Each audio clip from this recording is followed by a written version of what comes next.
And it is the Desert Fox signing on, and we have a special video for you today. We are doing our first gun and historical review.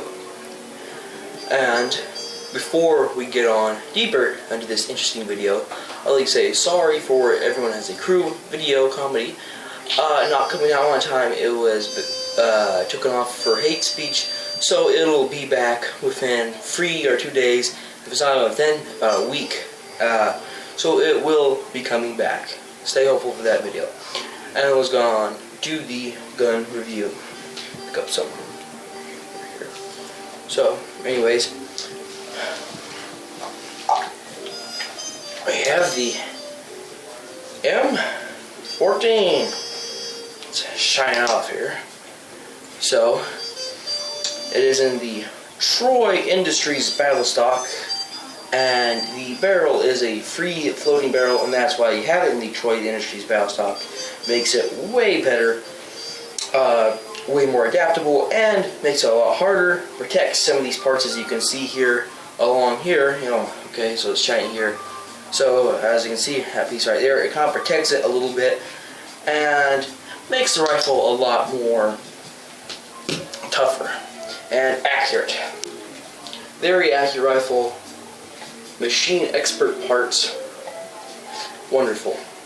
Now, the M14 is canonical with the U.S. Armed Forces since World War II, and 1940, it was the exact year it came out with, and we started using it in mostly mass production. And the wars it was involved with was World War II, the most famous, Korea, and then the early section of Vietnam. And the U.S. forces still has it, some unarmed, on-station Marines, and we are looking to maybe re-adopt the rifle, because in the later parts of Vietnam, we didn't really want the rifle anymore, and we switched over to the M16A1. Not a good decision. Anyways, yeah. So this rifle is pretty nice, wonderful. As far as the caliber goes, it is a 7.62 by 51. Wonderful, badass. Penetrates through pretty much everything. It's loud. It's beefy. It pretty much tears apart the air when you shoot it. Good rifle. However, I wouldn't just be reviewing the M14 in a 2-minute and 54-second video. Hell no. What I'll be doing is, well, I am going to talk about why this one is special, besides the cool decked out flashlight that's on it, and the nice scope and Troy Industries battle stock. What this one is special is it was made by, I believe, well, actually it is, OTC Enterprises, sorry.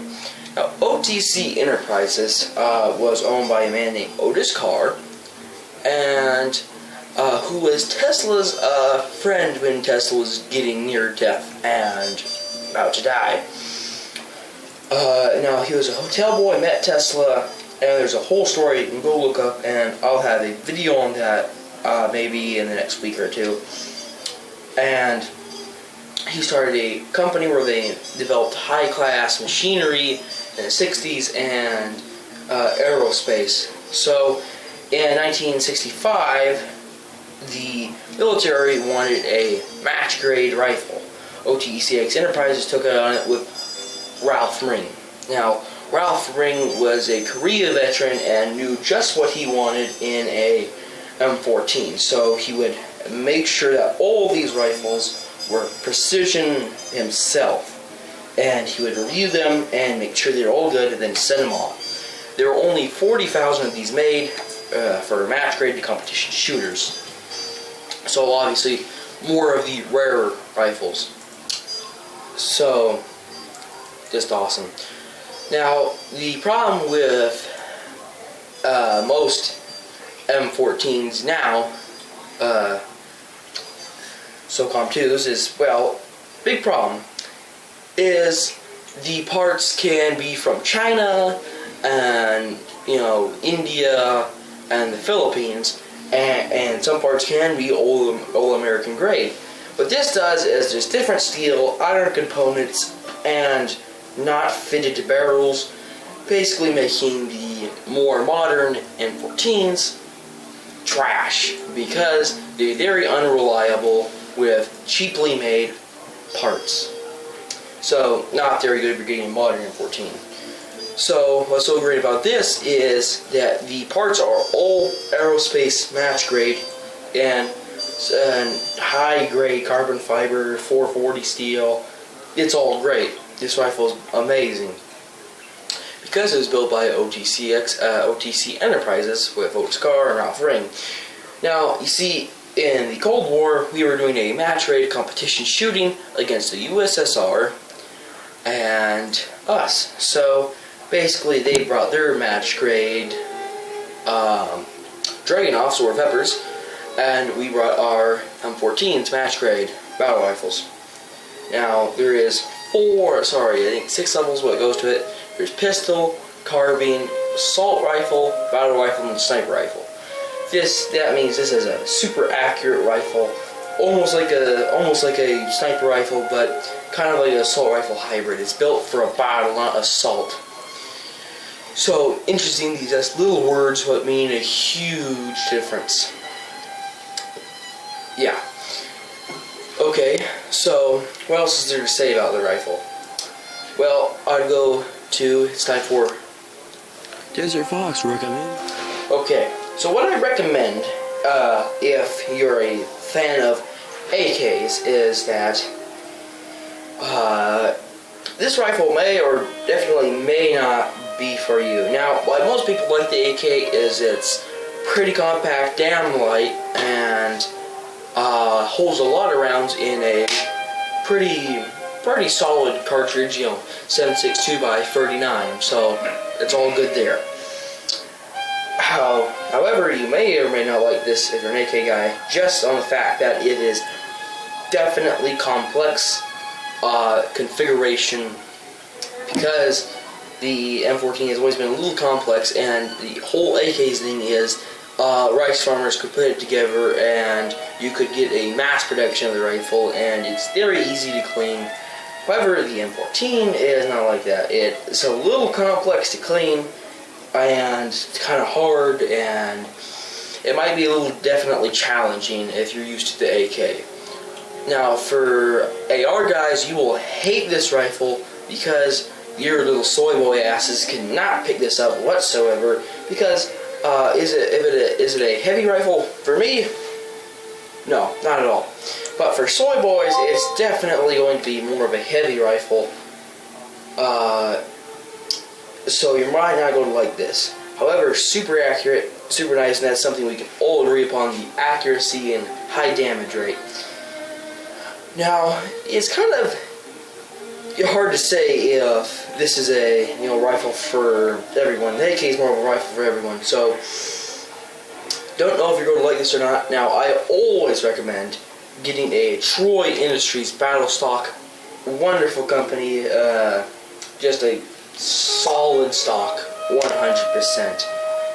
It improves the accuracy, it makes it ready for war. Awesome.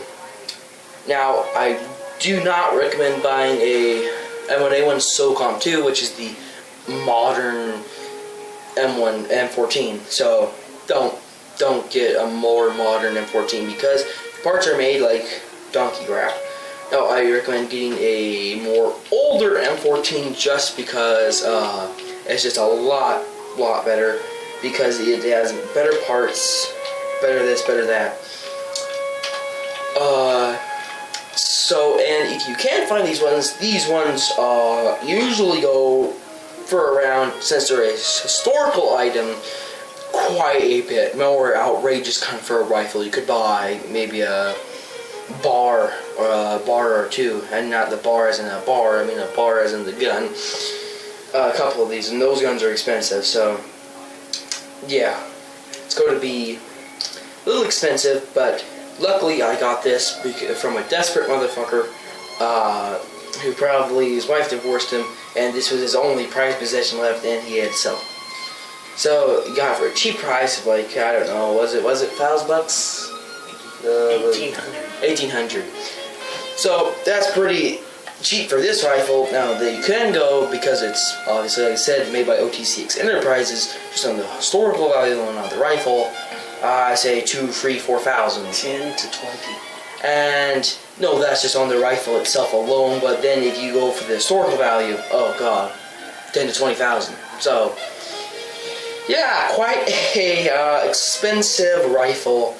Luckily, you can maybe find one for 1,800. So this is what I have to say about this beauty of a rifle. And remember, go check out one of my videos where I actually fired it. Is having fun on my birthday video, and I will just go check that video out. It's I posted about 2 months ago, I guess. So go check that video out if you want to see this baby in action being fired. Thank you very much. Let me put this rifle up.